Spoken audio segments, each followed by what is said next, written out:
Improve next season?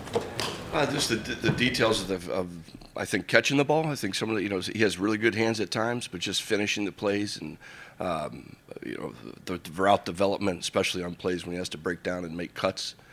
David's really fast, really good straight line runner, so improvement in his route running ability when he's not doing those things. But extremely happy for him. He's worked hard and really deserves that, and we're happy to have him here and back in the mix. Talked about his evolution at that position, not only from pass catching, but the details of the game, blocking that. Just from your perspective, since you've been here, how would you describe his growth? It's been great. It's been fun to watch, to be honest with you. To see a guy that you wouldn't label himself as a run blocker, become one of the best run blocking tight ends in the league has been impressive. His toughness, his strength. His ability to understand our scheme and what we're asking him to do, he's grown tremendously. It's been fun to watch. You've been around Deshaun now for probably 5-6 weeks. So what are your impressions of him? He's very dynamic. The accuracy and the arm strength are two of the things that stand out the most. His football knowledge is vast. He's learning our system as we go, but you could tell he's got a lot of football experience in his body. He's fun to watch. And this is just in settings of controlled pockets. But going back and watching the tape, he's obviously, a tremendous player outside the pocket as well when he extends the plays. Not to turn it into like a comparison, but you spent time around Aaron Rodgers, who's an elite quarterback. Do you see some of that when you kind of work with Deshaun? I do. His ability to escape is top-notch, elite in the league, and then his ability to make plays outside the pocket is up there too. So there's some similarities.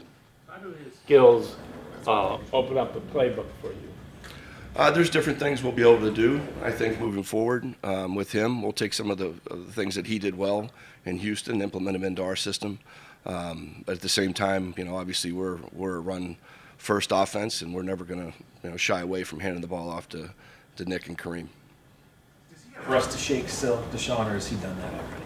I think there's always rust. Whether it's just the off season coming back into the OTAs, players have rust from that. A whole year out, there's definitely going to be rust, and you can see it. But he's working through that.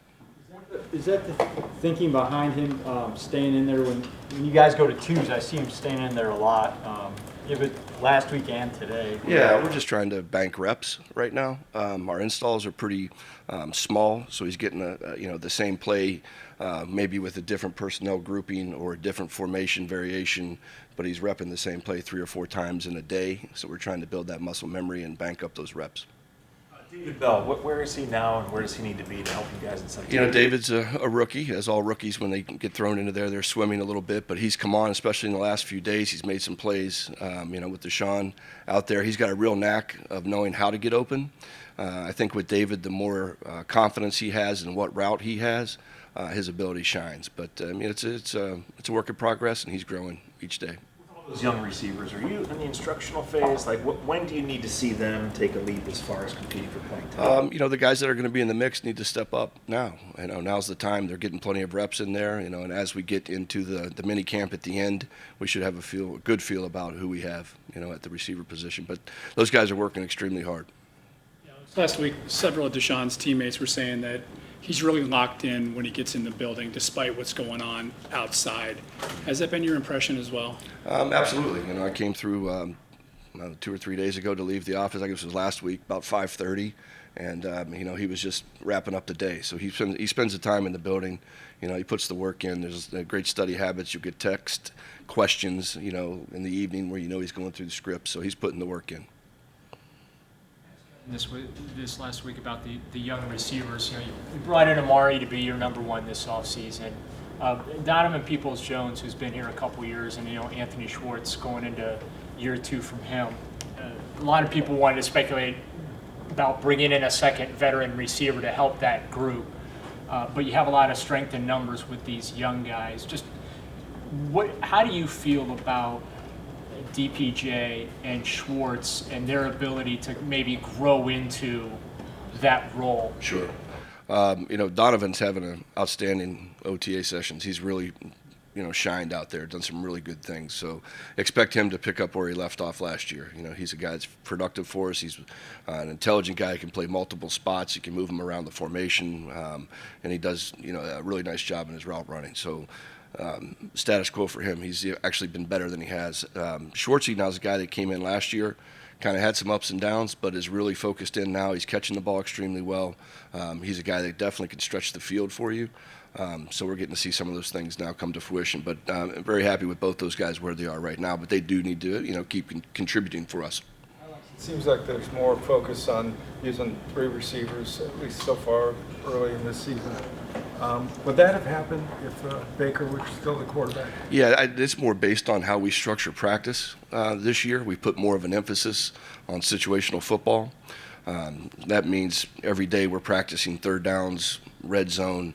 Generally, those situations, require 11 personnel or zebra personnel on the field or 3 wide receiver sets. Season evaluation from last year and seeing how the playoffs unfolded and all that offense, was there an understanding that you needed to get more 3 receiver sets into the offense? We needed to work on our passing game, our drop back pass game, whether that's 2 tight ends and 2 wides or 3 wide receivers. Is definitely an area of emphasis for us going in. We're treating this camp like a passing camp, more or less. I think at the end of this, we'll have 350 passes versus live competition in 7-on-7 periods. So we definitely focused in on our drop back pass game as a point of emphasis this offseason.